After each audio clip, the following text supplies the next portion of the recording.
quickly, my name is Paul Zarling. I'm the managing partner here, so thank you for coming. We do these education events every month, and this month we're going to be talking things related to property and casualty insurance. So we're excited to introduce the team. And for those that know this, we like to start these things off with trivia.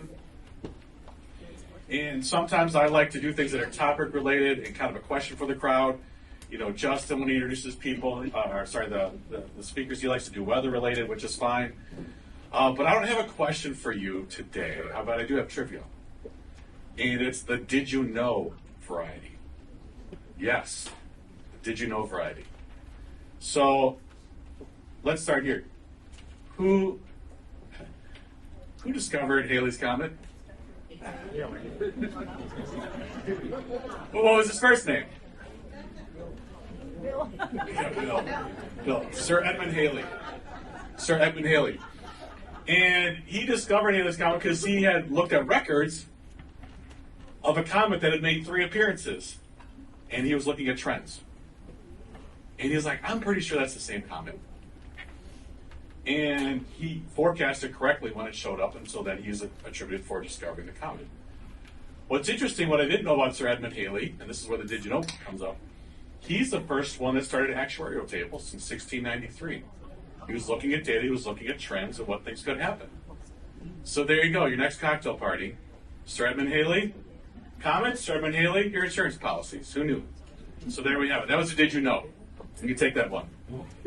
Now I'm going to introduce the speakers, and before I get there, the reason we're doing insurance is this is part of your TrueHolistic plan. For those that know us really well and are clients of ours, you know that we cover all the bases, right? From taxes, estate planning, Social Security, Medicare, adaptive investment management system, insurance, and putting it all together into one holistic plan. That's what makes us different than everyone else that you can walk up and down Main Street. At least, well, not our Main Street, it's under construction right now, but you get what I'm saying. All right. But here's our team, and some of you may know the team, others may not, but I do want to introduce the team because it's a good one. It's a really good one, and we love having them with us. They're doing an outstanding job taking care of our clients. So we have Eric Olson, we have Chris Walla, we have Katie Gonring, and then we have Ethan Drager, right? And so let me walk you through each one of those. This is Eric right here. He's to my right, your left. 14 years in the industry, married, 3 kids, grew up in Milwaukee, lives in Jackson, enjoys a lot of outdoors, particularly around kayaking, and he's a big Elvis fan. So that's a little tidbit you want to know about. You want to talk Elvis, I think that's your guy. That's your guy. Then we have Katie Gonring, 8 years in the industry. She has her CISR designation. You can see what that means on the slide behind me, which is a nice accomplishment for her and what that means for our clients. She's married. 2 boys, grew up in Port Washington, lives in Ozaukee County. She loves to get up early and run, 4 a.m. I haven't even thought about getting up at that time, but she's already up and running. And then she's a Concordia University alum. And she is on premise. You will find her afterwards at the back table. She'll be near either Sarah Matthias, who a lot of you know, or Dominique, who's also a team member. I won't say that Katie is sitting at the bar right now, because she's not. All right, and then we have Chris, right? A lot of you know Chris, right? World-class bear hugger. He's got 15 years in the industry, grew up in Barton, lives in Ozaukee County, loves to fish fry. And I'm telling you, that combination is dangerous. It is a really good fish fry, and I've had it. Big wrestling guy, U.S. Army veteran, so I appreciate your service there, too. Thank you. And then we have Ethan Drager. Ethan is an intern for us. He's a student at UW Stout in Menominee. He's a Kettering Lutheran grad. He's been with us for a few years here. He is also active. Maybe the biggest thing is he plays rugby, right? Yeah, there you go. That's what I'm saying. Now, most of you are looking at Ethan, you're like, wait a second, rugby, what does that mean? He's on the wing. He's on the outside, right? That's good. So you need a speedy guy to score stuff. That's Ethan, right? We didn't have the picture up here. We had this huge eye injury, which thankfully there was no lasting effect.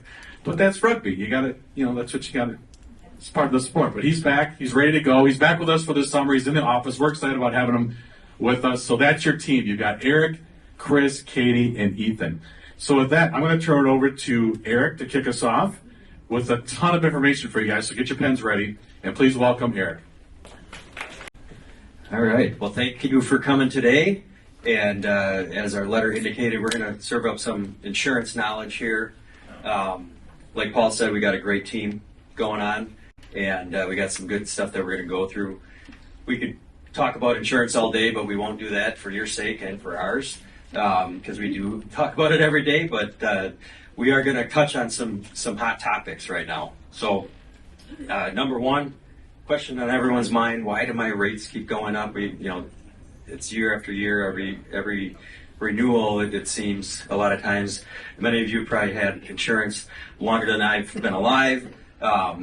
Maybe Chris too, and so there's a lot of changes. It's always changing. So we're going to kind of get to the basics in our Insurance 101 and what we call a TruePolicy review, which is something that we do at Client First for clients of our agency, prospective clients of the agency, or just we have other clients of Client First that want to just sit down and get a second opinion of what they have. So coverage in action.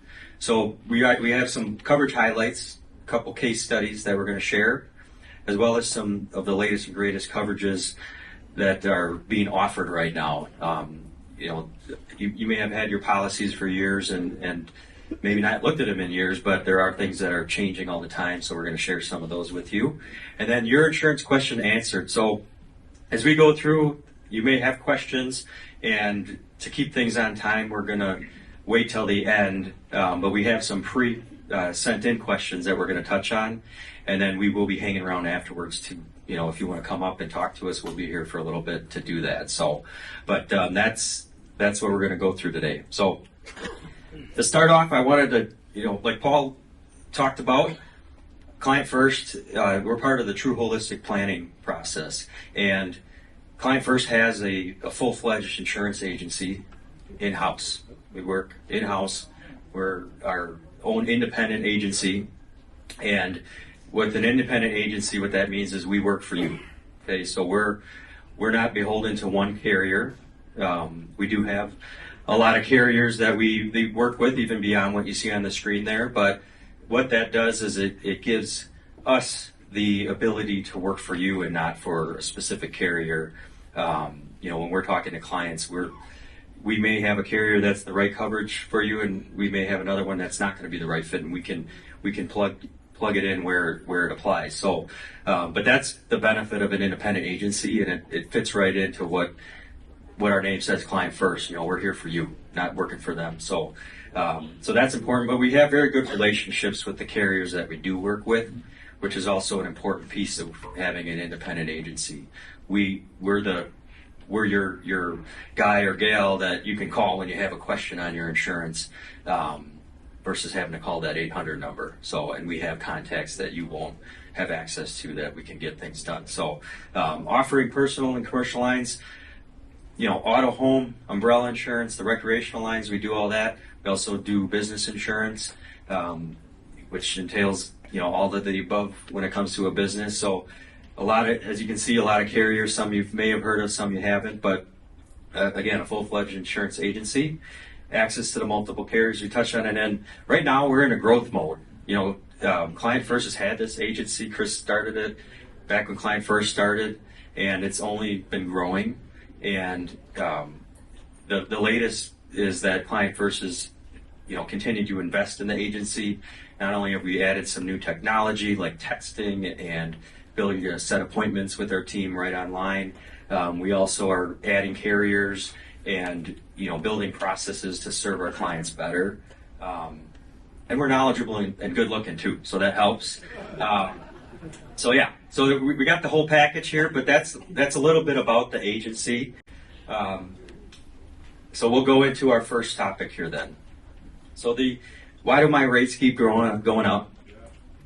A lot of the things we're going to touch on, it's kind of the whole, you've heard some of this stuff before, but when we sit down with a client, this is part of understanding, you don't have to like it, but it's sometimes helpful to understand what's going on. And again, when you have an agency that you're working with, that's part of our job, is to help you understand it and then look for options that can fit your needs if the ones you have don't. So the latest trends and then factors affecting rates are what we're going to touch on. We'll start out with some graphs. I promise this is not going to be an adaptive graph presentation, but we do have some in there. They're great. This is the type of data that we want to share with you. As you know already, rates have been going up. This is a table that shows this is auto insurance premiums, average auto insurance premium. So just countrywide, but they're showing, the percentages, and some of you may have seen this a little bit, some not, but, assuming all things stay the same, 2019 was an actual drop, but before that, everything's just going up, right? We had 2020 was an anomaly, and then 2021 had a slight increase from 2020, and then 2022, last year, probably saw the largest of the increase that you're going to see on this chart. And this goes all the way back 10 years. So we know rates are going up, but it's just to show, it's definitely this last couple of years have been really tough. We know a lot of the reasons why, but 15%, and that's just an average. And I would say in our agency, that's kind of our benchmark. Like if it's above that, there's some process that we have when we're touching base with clients, but everyone has a different threshold. 15% is a lot, still. So skip one here. So why are rates going up? So we know the weather related items, and when we look at weather countrywide, not everything always affects your rates, right? There are carriers that are more regional, so they're not where the wildfires are and where the hurricanes are coming. So it doesn't always mean that's part of it. Now, some of the carriers we had on there, they're more national carriers, so they could have some effect from that. But even if a carrier is not down where the hurricanes are, where they have business, that can still affect things because it can affect, the cost of building and things like that are going to go across the country. So, but this is a pretty great illustration, just a visual. When you look at 2022, it definitely was a high dollar year. 2020 was off the charts. 2022 was the third highest in billion-dollar disasters. There were 18 that year. So those are, like the hurricane comes through or hail damage. That's how many different disasters. If you look, a lot of them were severe storms, so that's the majority, the green section. And then there were the tropical storms, so the yellow, that takes up a portion. But it's definitely a high dollar year. And then on top of it, the building costs and things like that, make it even worse. So, but this just, you can see, it's definitely on the uptrend, which doesn't help. So this chart here, so this is again the billion-dollar disasters, and just showing the amount, and that trend's been continuing to go up. It goes back to 2011, I believe, and then if you look into this one goes up to 2021. There were 20 disasters that year. 2020 had 22. So again, just an example, but it's continuing to go on the upscale this year. In our area, some of you may have been affected. We had some hail damage in like the Jackson area. So, I had hail damage 3 years ago in my neighborhood, and we're looking into if we have it this year again. So, and this here's a nice graphic that kind of shows some of these disasters. This is 2022, so all the stuff that was happening. There's always a couple hurricanes, it seems, but hail damage. Definitely the Midwest area, you'll see that, the wildfires, and then tornadoes and things like that. So, again, it's just an illustration that even in the areas that you don't live, it can affect insurance rates, unfortunately, and then coupled with some of the other things that we've been going through with the inflation and things like that. So, we wanted to talk about some factors. So besides the big scale, weather related and things like that, there are factors, there's all these little things that kind of come together that make things worse too. So Ethan did some of the research as we were preparing, and we found out some interesting information that, you think cars nowadays are costing more to repair, which in general they are, but as of 2021, we found a study, they were saying that for a check engine light, the average cost of that repair $393. In 2022, $403. So again, average cost, but it's a 2.5% increase, which I thought, well, I would think that'd be a lot more. given the pricing on cars and things like that. But with some of the in this example, I think you have people that are start to fix things themselves that they can.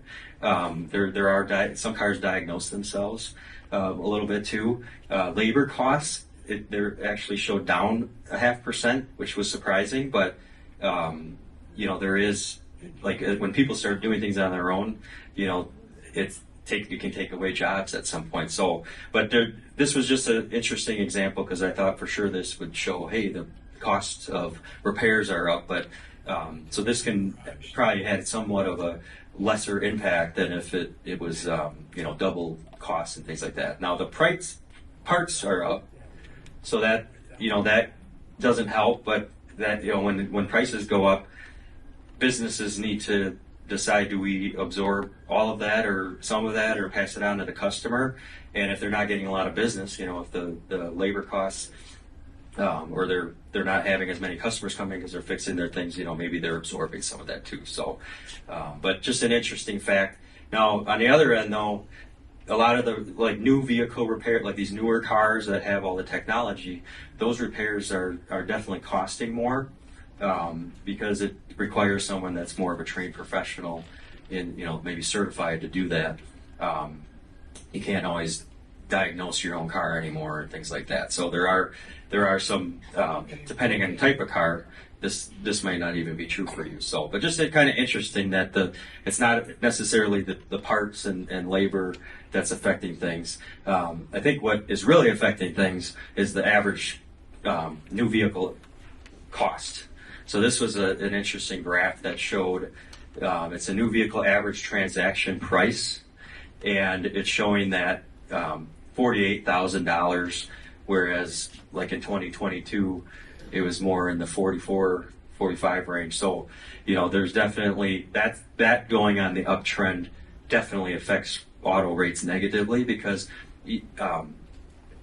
and as we go throughout, or if you ever sit down with us, I'll always tell you, insurance and logic, they don't go together. So don't try to figure that out. There's a lot that goes into it that you would think would make sense, and there's a lot that doesn't. So, but one thing is, we always get that my car's older, why does it cost more? And it should be less and things like that. But you could hit the car that costs way more than it did before too. So, but overall, when the prices of vehicles go up, it does end up cost more for insurance because they look at that. What would it cost if this vehicle gets in an accident? How much is it going to cost to repair? Maybe the repair costs are down, but if they got to replace it, they're going to have to pay more now, which all of us know if we've shopped for a car. So I thought this was an issue, and this is up to March of 2023. So now, as you can see, it is starting to go down a little bit. So that is a good sign if prices start to trickle back to a more normal range if there is one. But another interesting fact. So other factors that can affect auto rates are just different habits than years ago. So how many of you here have text while you're driving? Okay, good. No hands. Believe it or not, it's not just the kids that are doing it. This was several years ago. We had an underwriter kind of talking us through why rates go up, what they look at. And like I said, they look at a lot of different things. But one of the things is this whole distracted driving that goes on nowadays. You think the texting, but there's also we have like putting on their makeup or eating in the car. All of those things are what we call distracted driving, and it doesn't really have an age limit.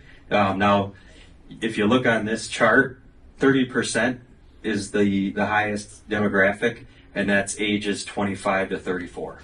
So that's not your high schoolers that are doing this.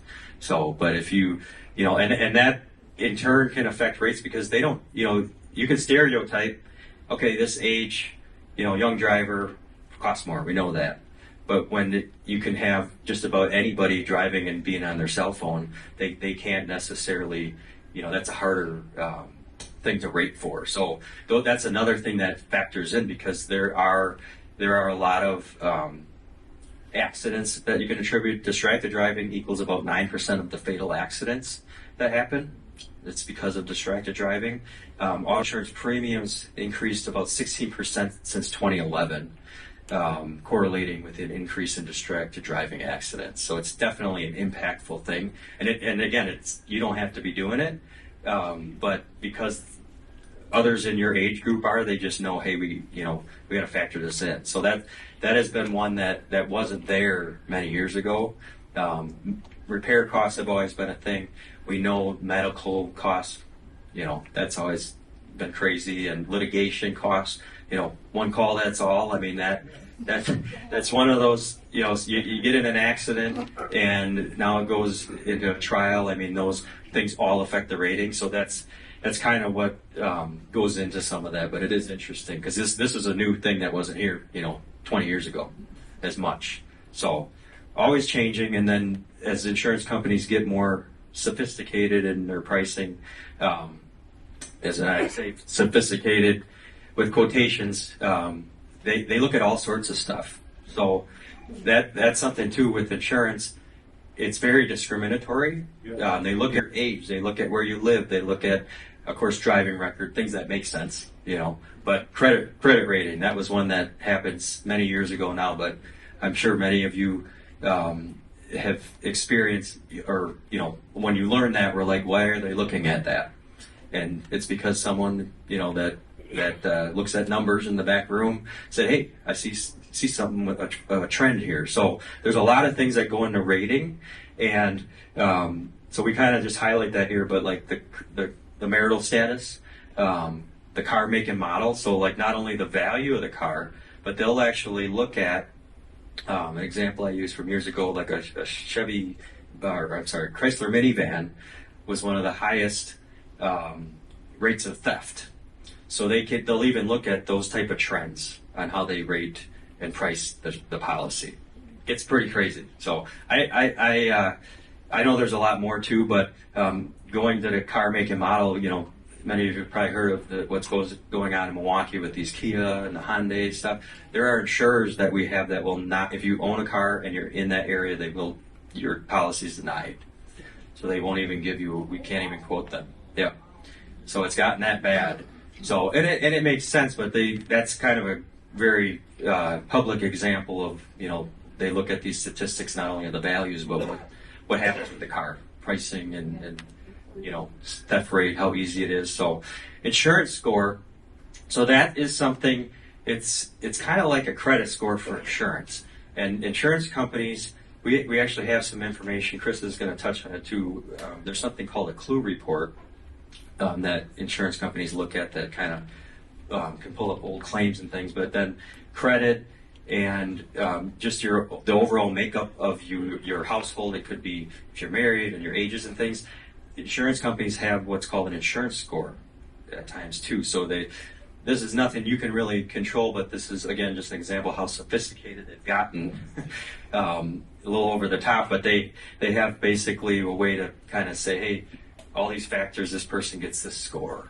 Okay, so. And then increased dwelling coverage, on the home, that's obvious, like with the building costs and things. A lot of carriers last year, they every year, if you have a home policy, you'll see it go up some on the coverage that's built in to protect you. If you don't talk to your agent in a number of years, that you'll be insured. But there's companies last year that were raising that automatic increase to keep up with inflation or what they thought was going on. And then in addition to that, we were seeing companies make 2 rate adjustments throughout the year. Now, it doesn't always affect everybody twice, but what that's showing is they've had to make adjustments sooner than they've done in the past just because of how quickly things have changed. So just a lot of things going on, but probably more than you wanted to know about insurance, but there is a lot of things that go into it. So that's kind of what we wanted to highlight.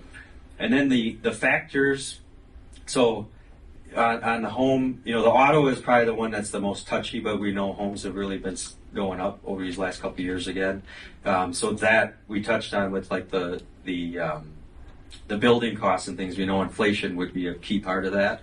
The other things that come into play too are, so if you have damage to your house, and they have to pay more for the materials. That's one part. But then we've had the labor shortages, so you end up paying more for the labor that was cheaper in the past too. So it's twofold. This gives some example, like the asphalt roofing prices. This was in 2022, but 22% higher. That they've been up that high. Lumber prices, we know they're starting to come back down, but they were 21% higher last year. So it just all those factors coming together are what are making your rates go up. So it's not always a lot of this what we're showing. I tell clients will ask, like, why do your rates go up? You probably don't really care, the woes of the insurance company, but there's a lot of things that go behind it that they look at. And some of it does make sense, but some of them are things you can't control, like the weather. But then there are some things, and we'll get into a little bit more, that you can do to combat and keep things in line. Okay, there you go. All right, so the next area that we're going to cover, we got our TruePolicy review, Insurance 101 and Coverage in Action. So we're going to go through an auto policy, a home policy, and talk about an umbrella. And this is just, if you brought your policy along, you could follow along with us today. But this kind of gives you a glimpse of what we do with our clients. At our agency, we want to work with you. It's kind of like a partnership. And we go over, basics of your policy. We want you to understand, what are you paying for? You should. You're paying for it. But you want to understand to some extent, without having to become an insurance agent, what am I paying for? Okay, so we try to educate our clients right up front and just get some dialogue so where you're at with your coverage, talking about opportunities for saving and improving protection. So if once you kind of understand more of what you're paying for, you can direct that money to what's important to you, and we go through that. The case studies that we have here, we'll give you some examples of some coverage and how they can benefit you. That might be worth adding if you don't. And then some of the latest coverage is available. We have some other highlights, like I said. So this True Review, when you sit down with us, it's really to help you better understand your policies and coverage. We look at them all day long, but if you don't know what you're paying for, you're just looking at the number at the bottom, and which is important. But if you have a accident or something happens to your home and that money you were paying doesn't cover it, you're not going to be happy. So that helping you understand that is a good first step.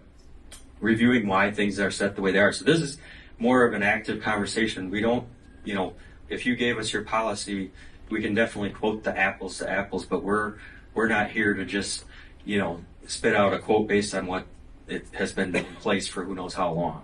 So we like to just kind of understand, like, how did you set these up? And sometimes we you have a good agent and we find out, we sat down and talked, and that's why we set up these coverages. Sometimes they're like, I don't know, we just had that, that's what we've had, so, and then sometimes we'll get the other end where, well, that's what the agent set up, they kind of just decided for you what coverage is right. So we don't want to really do any of that. We want to have an active conversation to understand why you're setting up things the way you are, or maybe get to the bottom of that, because that'll help us build the policy, how you want to use it, because not everybody looks at insurance the same or wants to do the same thing with it. Some people just, I needed it, the house burns down, that's all I care about. Others are like, hey, something that's $1,500 is going to put me behind for several months. I need to know I'm covered. So that's how we go through it, and that's where we uncover those opportunities to not only save you money, but enhance coverage. A lot of, I don't know how many times since I've started here, we've sat down with people and we've saved them money, and they've got double or more the coverage than they had before, because we've directed the funds to the right place. So it doesn't happen all the time. Even though we have a lot of companies, sometimes we sit down and we give you some good stuff to go back to your agent with, to help you out. And then there are times where it's all good what you have now. So, but that's part of what that process does. And then within that, again, we want to have an active relationship, open door policy. So we're the person you can contact if you have a question, concern, anything like that. And we're not going to overwhelm you. I mean, we do things like this to keep, we're not just an 800 number. We're people that, do truly care to make sure clients kind of are getting the best service, but also understand where they're at. And we are not going to bug you to death though, like you got to sit down with us every year or anything like that. But we do have a process that we've now put in place as of the first of this year, and we're kind of adding things as we go along and get more correct contact information. But where we reach out, 60 days before your policy is renewed to start a conversation and just make sure you're, when you see the documents come, look at them, make sure they're accurate, things like that. We recommend every 3 to 5 years minimum you should look at your insurance. You can do it more if you got the time, but that's what we recommend. So I'm going to touch on the auto insurance, and again, we'll start out just kind of a basic. So if you have a policy with you, if you don't, that's fine. I'm guessing many of you here might know what it looks like because you've looked at them in the past, but the first thing we have on here, real basic, what is auto insurance? What is any insurance? And in a nutshell, it's a piece of paper that you give money for. That's a promise to cover, what they say on that paper. Okay, so you're paying for coverage to your car or your home or other possessions. That's auto insurance and home insurance, all those other policies. Who does the auto policy specifically cover? It's going to be you, your spouse, any household members. Anyone in the house that has a license needs to be disclosed on your auto policy. Okay, and then the different parts of the policy. So the policy itself that they're talking about here would be like you get the big packet in the mail. You're going to have your declaration pages. You're going to have a section of the policy. That's all the legalese. I think that's what Rob's not here today, so I'll go with that, legalese. And then you have your endorsement section, which is stuff you might have added that changes the main part of the policy. A lot of times it's adding coverage, things that you put a rider on for a wedding ring or just enhancements to the policy. So real basic, but the declaration page is designed, it's regulated by the state of Wisconsin and insurance commissioners throughout the country. They have how that needs to read. You need to be able to kind of go through and understand it, which is kind of funny because a lot of times people I don't get this, but it is designed to be help you understand, what your coverages are, what you're paying for. So if you have your declaration page out, there's the first part of your coverage is what's called the bodily injury liability. This doesn't protect you or the car directly. It's actually for if you're in an accident for the other person, for their injuries or their lost wages. It's also going to help if and again, this is you or your family member that's driving, but it's also going to pay the medical expenses and things like that.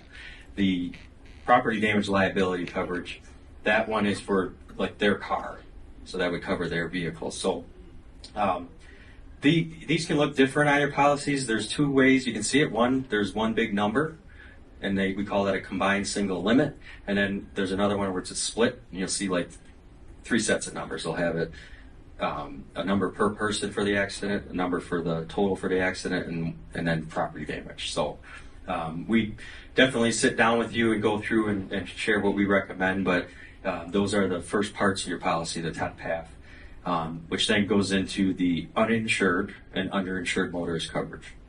So those two coverages, they sound the same, but they're a little bit different. The uninsured is, like it says, if someone hits you and they're uninsured, that's going to help pay your medical bills and things like that. Okay, so if they don't have any insurance, that coverage is very important because otherwise you're going to get stuck with the bills and have to go over after the person that can't pay that. Underinsured is similar, but it's different in that they have insurance already. But if their limits aren't enough to cover your injuries, then that would come into play and cover the rest. Now, one important thing on the underinsured to know is whatever you see on your policy, that's the max you get. So if they have half of that, say you have 250, 500, and they have 100, 300, you are going to only get a portion of that. You're only going to get up to the 250 that you have, or 500,000. So they take the difference is the max. And then medical payments. That one's for you and your passengers, and that pays out if you're in an accident. It could pay out as a pedestrian too, but towards medical expenses. So these are the common first parts of the policy. The next section is physical damage. Collision coverage. So collision coverage is going to cover your vehicle mostly when you're behind the wheel. Okay, so when you're driving the car, if you hit something or something hits you, they could look at that as a collision claim. You have a deductible usually listed there if you have this coverage, and deductibles can range, but collision coverage, an easy way to think of it is generally you're driving the car, and when you hit something, it's going to be either an at-fault or not at-fault accident. Comprehensive coverage are for things like theft or hail damage. Generally, you're not in the car, but in Wisconsin, if you hit a deer, that will fall under comprehensive coverage. So the simple way to think of it is like comprehensive, a little more forgiving if you make that claim. Usually feel guilty if your car gets hit by some hail, and those don't impact you as negatively on your renewal. Whereas collision coverage, if you use that, if you hit something or someone hits you, it probably impact you a little bit more at times, depending on what it is. So those are the main coverages. If you have these both, you have what we call full coverage on the vehicle. Okay, so and additional coverages you probably have roadside and rental. Those are common. So when we go through what can you do to save, there's a lot of things. We got raise your deductible, get the package auto home together, the different discounts, the credit we talked about. Sometimes you can re-rate if you think your spouse has got better credit. So we actually have some information in the back that talks about these. Pretty common. But what we do as part of that review is, again, we're going into more detail. We're going to talk about why you have things set the way you do. What would you, if you made a claim tomorrow, knowing how it can impact you, would you make it? And if not, don't pay for access to that coverage. Cost of coverage, a simple formula you take. If you look at your auto policy, sometimes they'll have it listed out, but if you have full coverage, you're paying for access, plus you have a deductible. So, you add those two together, you might be at several, $800 a year just to have the ability to make a claim. So you want to kind of look at what makes sense for you. So we can help you do that.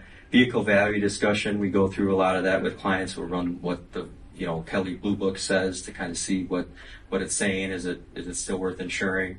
And then paying for what's important. I call it remove the fluff. So there's a lot of extra coverages you can get nowadays that we'll talk about, but there are some things worth paying for and some that you don't really need to. So one of the coverages that we highlighted here is we got the West Bend Mutual has car damage replacement coverage. This is something that we recommend to clients. You buy a new car, and essentially what it does is for 5 years, if it's in an accident, they'll pay out and bring you back to replacement costs for a vehicle of the same make and equipment as the damaged vehicle for up to 5 years. So there's some exclusions and things like that, and there's other companies have coverages similar to this, but this is one that can be worthwhile nowadays because driving the vehicle, like the first year, I think it loses the article that I pulled up most recently, about 20% it can lose the first year. Maybe not as much, with some cars, but it definitely does lose some value, 60% in that first 5 years. So we had an example here. This is a GMC Acadia, 42,000 ACV. It was 53 new. If it was total a year from now and it lost that 20%, you're looking at 42,000. With the car damage replacement, you could get up to 10,000 more, when they figure that. So it's definitely worth having that coverage if you own the vehicle, and it can cost under $100 a year for something like that. And then some other coverages so some of these you might have heard about. There's coverages that cover your full glass coverage, gap coverage, and then original equipment manufacturer parts. So some of these you may have heard of the parts coverage. If you have a car that you're concerned it's got to have the manufacturer parts, you can add these things. And then the other one here, we got trip interruption, rental car loss, use, diminished value. We have these on the slides. You can kind of see some of the information, but these are a lot of extras that aren't for everybody. but some of them do have some value, like the agreed value is one where you get, you can have a determined value if you have like a collector car. So that's a very popular something like that. And then I threw some other ones, but again, the fluff, like pet injury coverage, child car seat, they get kind of crazy on some of these that you don't really need to pay for. So, but with that, I'm going to hand it over to Chris and give you a little information on the home insurance. So who's still excited to be here? All right, sounds good. We're working. We're getting there. So how many of you believe that you are required to have homeowners insurance? All right. The main answer is you're not required. The risk is if you had a house, let's say it's $300,000, and it burned down to the ground and you didn't have insurance, are you willing to risk that $300,000?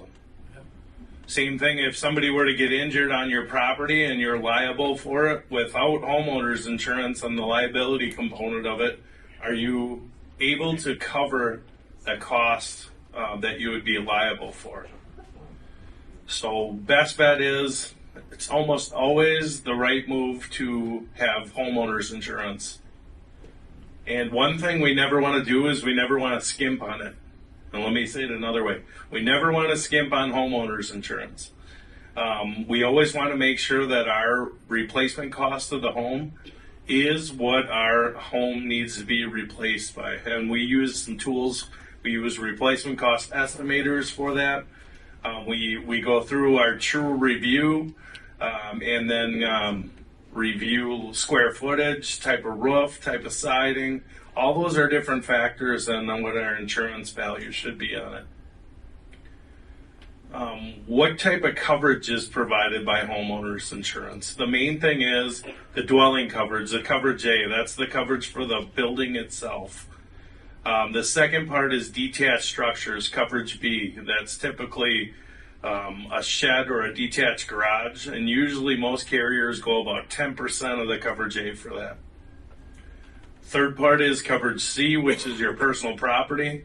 That's all your clothing, your furniture, your appliances, anything that's not permanently attached to the home is going to fall under the coverage C portion. And then coverage D is your loss of use. If you were to had a covered claim and you were misplaced from your home, that additional cost would be under the coverage D portion. And then your liability is next. That's your liability coverage for anything that you're liable for. And there's also some additional things like deductibles and that sort of thing that are components of it too. What are some of the things that your homeowner's insurance doesn't cover? Does anybody have some ideas? Flood? Yep, that's excellent. Flood's one of them. Any other ones? Could be, but most times storms are covered. One of them is wear and tear on the home. Typically, equipment breakdown is excluded. We already talked about flood damage. Burglary would typically be covered. Another thing that wouldn't be covered is like rodent and infestation from like termites. That would be excluded. So going back, we already talked about some of the coverages. Our dwelling coverage, we have our other structures coverage, our personal property coverage, our personal liability, our loss of use, our policy deductibles. Those are typically the components of a homeowner's insurance. Now keep in mind there's a couple of different policies. If you're renting, that's a renter's policy. It's an HO4 policy. A homeowner's insurance is an HO3 typically. There's also condo unit owners policies, that's an HO6. So if you have questions on what policy is right for you, come and talk to us. We can help you out through that. Common optional coverages, water backup coverage. Well, we already talked about that flood is excluded. But you can have water backup coverage added as an endorsement. And that would cover any kind of water that came in your basement. If it came in through like a sump crack, or if it came in through a drain in the floor. If the water came in through a window in the basement or a crack in the basement, those would be excluded. So just keep that in mind when you have that question. Common optional coverages include like scheduled jewelry and furs. Typically we can add those items and schedule them, meaning we can list them, but we usually need to include a real comment or a real accurate and recent appraisal for that. Homeowners insurance, like I said before, we never want to skimp on it. Usually the money spent towards your homeowner's policy is money well spent. You never want to skimp on it. You never want to insure for less than 100% of what your replacement cost of your home is. The worst thing that could happen is if you have a $400,000 house, you're only insured for $300,000, and your carrier has no overage or no extended dwelling coverage, and you had a total loss and you can't rebuild your house for $400,000. That would be between you and the agent. We didn't do a good job of making sure you're insured properly. So a couple of ways, we get a lot of questions lately, like Eric had talked about. What are some ways I can save on my homeowner's insurance? One of the things we typically see that helps out a lot is raise your deductible. If you have a $500 homeowner's deductible and you have a $1,000 claim, chances are you probably don't want to submit that. When we're looking at homeowners claims, we want to protect for the major losses. So usually raising a deductible to a higher limit to cover big losses is the target or the thinking that we want to proceed to. Does that make sense? Another way to save on your homeowner's insurance is to package it with the same carrier as your auto insurance. If you can get 2 policies, 3 policies with the same carrier, you can get that package discount. That'll help out. A lot of those discounts are at least 10% on that if you have more than 1 policy.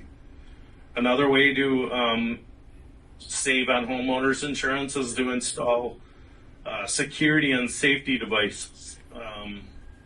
Deadbolt locks, ring doorknob cameras, surveillance systems, smoke and fire alarm systems that report back to the central station. If you do install something like that, let us know and we can apply that discount for you. Another way that to save on homeowners insurance, like Eric had talked about before, is we can re-rate your credit if your spouse has better credit than you by listing them as the primary named insured. And that'll allow us to pull another credit score or an insurance score like Eric had talked about before and possibly reduce your rates there. That's another option that we had looked at in the past.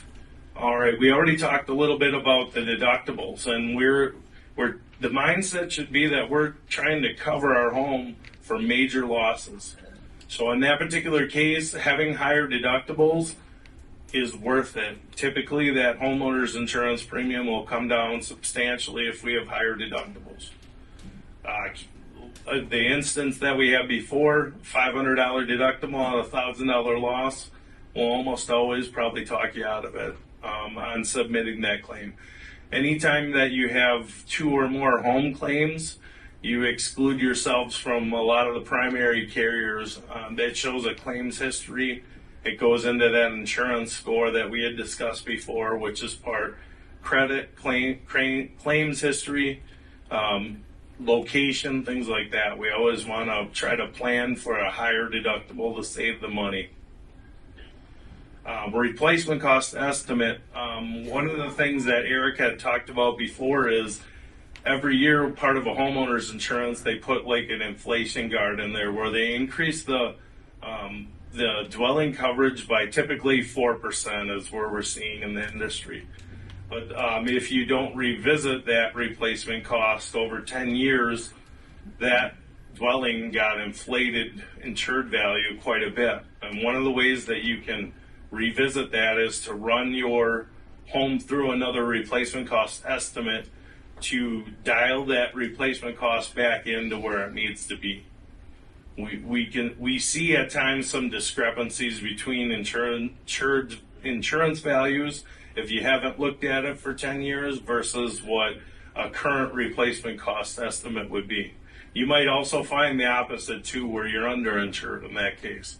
So basically what I'm saying is the best exercise is run it through a replacement cost estimate. Those are tools that we have as agents, and we can go through that true review to make sure that we have all your updates in there. If your roof has been replaced, with the type of roof that it's been replaced, any kind of heating and cooling updates, any electrical updates, we'll factor all those into that replacement cost estimate. And then clue reports. Like if you're purchasing a new home, one of the reports that we pull is called a clue report, and basically it's a previous claims history report that also factors in that insurance score. So we can see if you're purchasing a home, if it's been involved with claims prior to that, and that might be useful for you to know, hey, if there was a major claim that happened prior to you buying it, we might be able to find that out ahead of time, and you'll be better informed on that. Along those lines, we already talked about reviewing the home updates and safety features. Those are all factored into the replacement cost estimate that we run to make sure that we have the most accurate information so that we can get that replacement cost dialed in where it needs to be. Coverage in action. Erica had talked about replacement car coverage with West Bend Mutual. There also are some coverages, specialty coverages that you can purchase with other carriers as well. One example that we're going to be using here is Acuity offers a matching siding coverage. So if you had a hail damage claim and you had this endorsement on your homeowners, let's say only one side of the house got damaged. Without this coverage, they would try to match the siding as best as possible, replace that side, and send you on your way.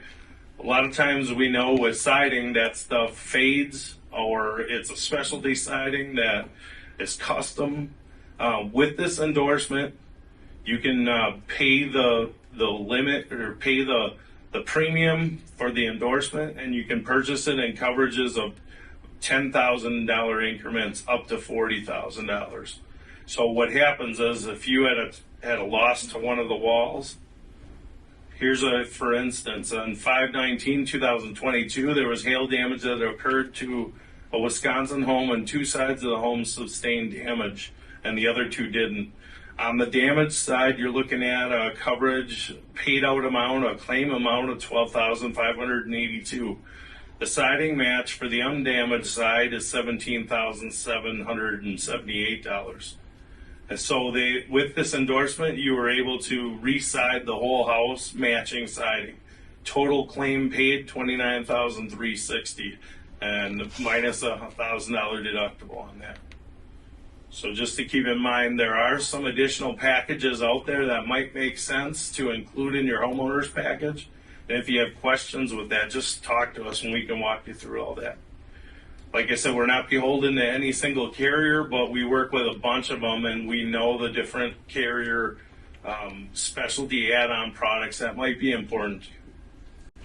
All right, so I'm just looking at a few other the additional endorsements that you can get with your home insurance. The first one focusing on would be the ID theft and cyber coverage. So the main point of this is that it pays for loss from cyber or identity fraud. So there's a lot of technology out that we use today, so it's important to understand all the risks that can happen. So the risks that are common that this would come from, you can get debit card fraud charges, hacked email or social media, online cyberbullying, or wire fraud scams. They're all very popular, so you want to be able to look at ways to account for that. So the cyber coverage, it covers the financial loss from your cyber or identity fraud event, and then it would reimburse for legal expenses for a loss of personal information, or pay the financial loss from online harassment or cyberbullying. Just to show an example of this, so an example would be from phishing. So let's say that you receive an email from your cell phone provider. They're asking you to update your account information, and that includes like bank information, and they say it's for security reasons. So if you click on the link and you fill that out, and then you fast forward a few days and you realize that there's thousands of dollars missing from your account. So if you find this out within 60 days and you report it, you would get all your money back because you got the coverage. So they cover for that cyber theft.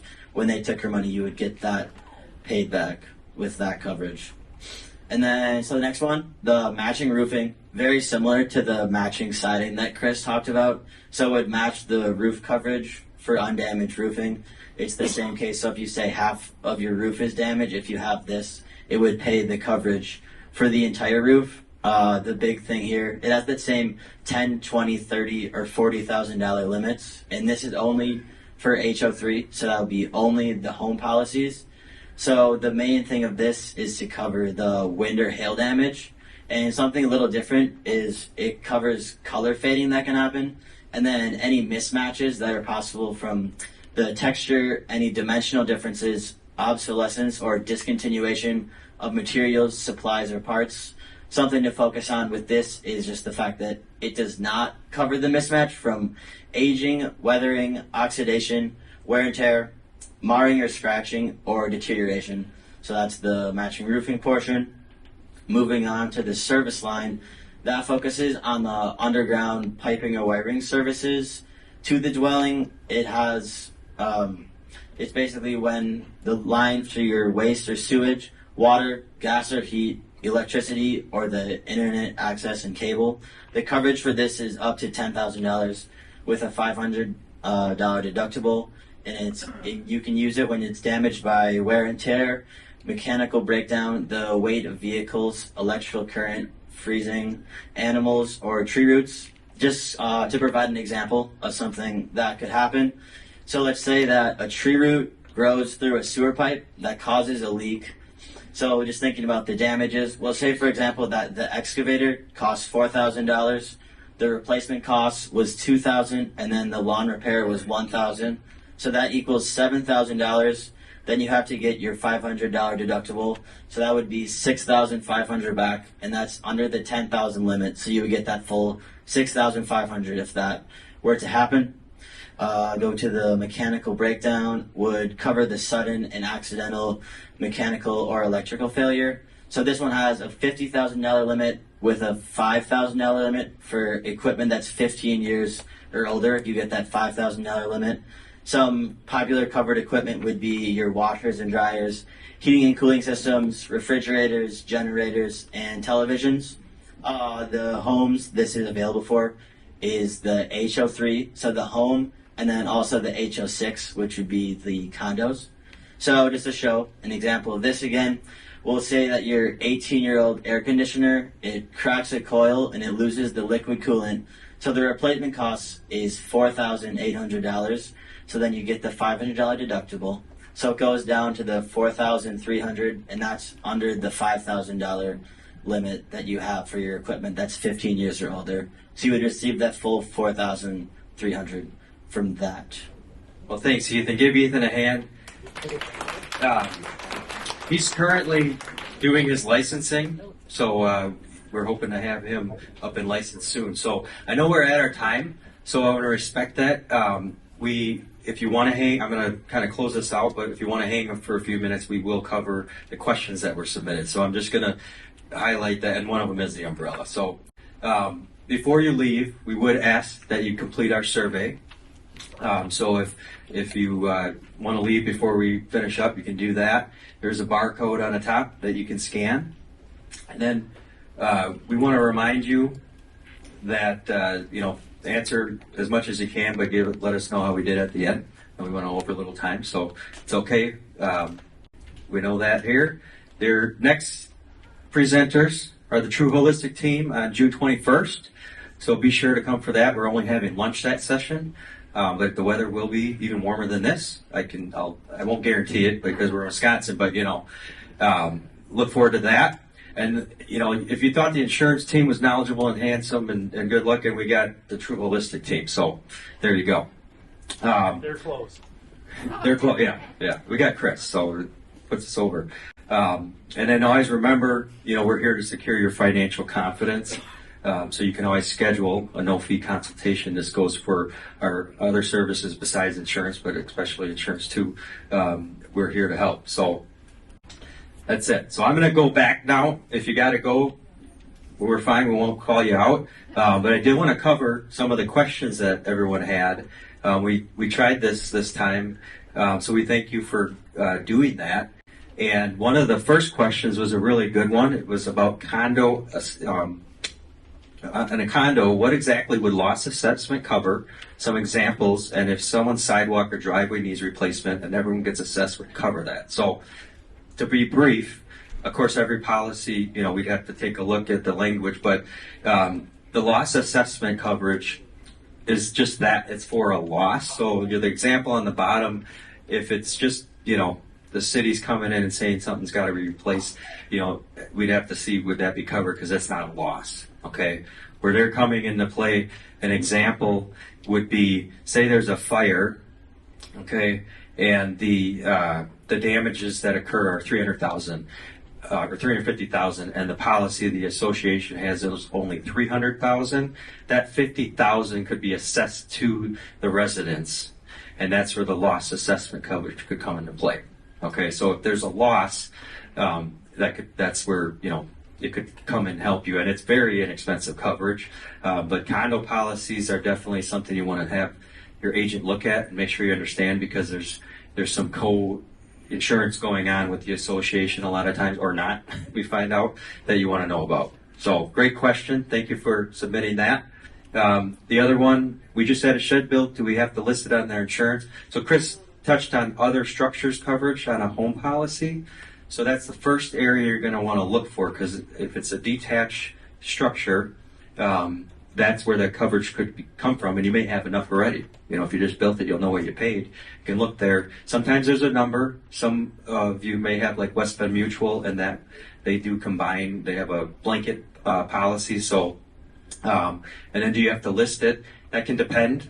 If you don't have enough coverage, then you may need to schedule more. So by shed, we're in Wisconsin, a shed could be a shed or, another garage. So we would want to know more information. But great question.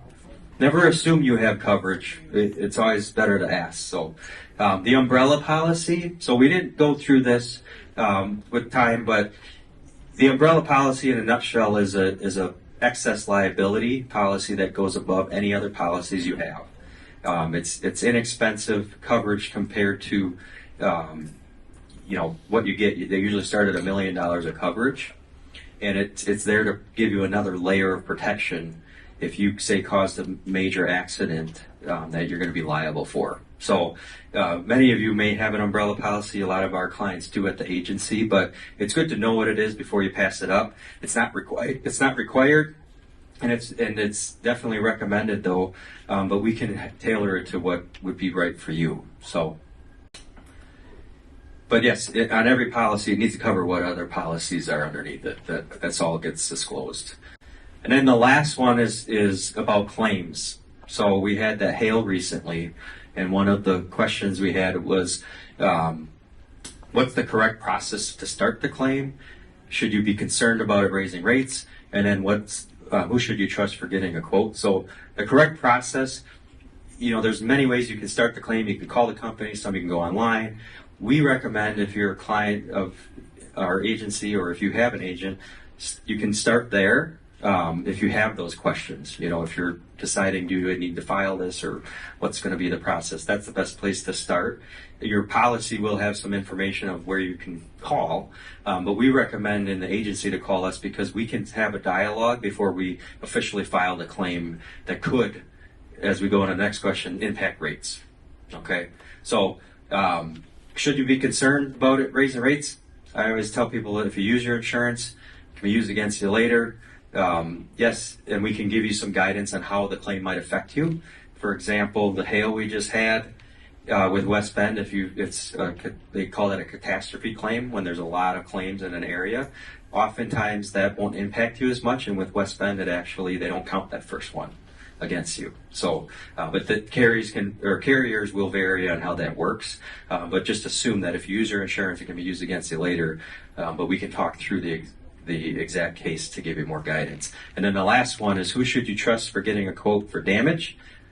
Storm chasers or the local contractor? Well, my advice is ask around, find someone you can, if you don't have someone you can trust, maybe ask some neighbors, see what they're, get that Angie's List or, I say 2 to 3 opinions is a good, get that consensus.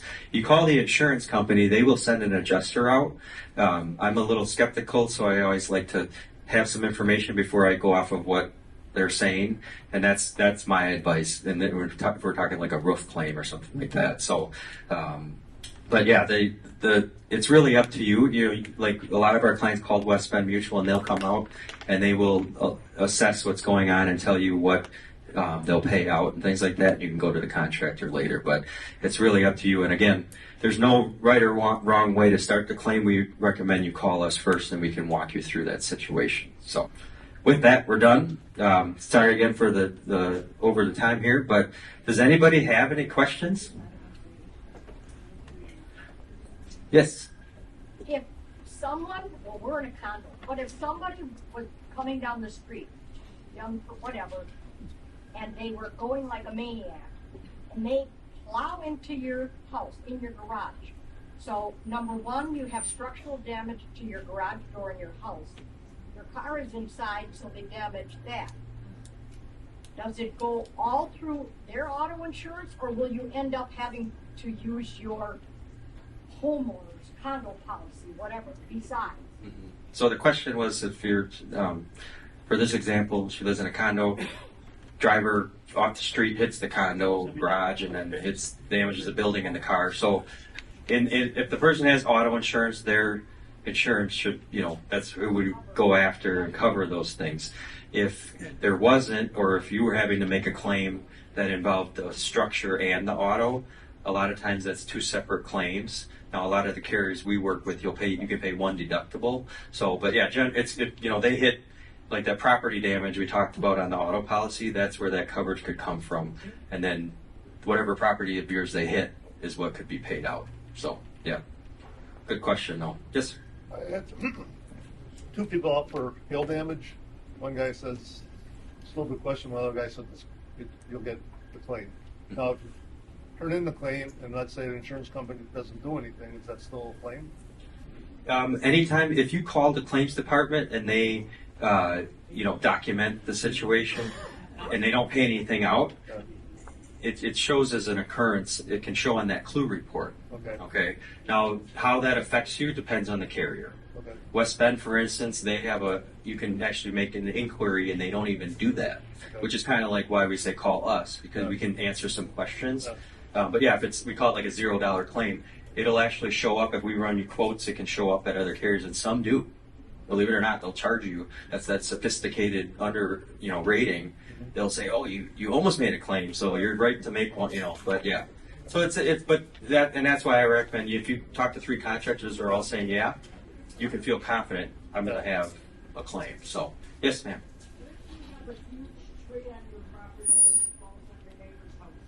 The question was if you have a huge tree on your property and falls on the neighbor's house. So, I don't know I know if the tree's rotting and it's on your property and you're not taking care of that and it falls, that could fall on your insurance. If it's if wind comes through, it's a healthy tree. They would look at what made it fall. So, but yeah, I mean, when you have a property and any trees that might affect the neighbor, that can be your responsibility depending on what happens. So, a good question. I'll take one more before we dismiss the class. Anyone have any other questions? All right. Well, hey, thanks for hanging a little extra time with us. Appreciate it.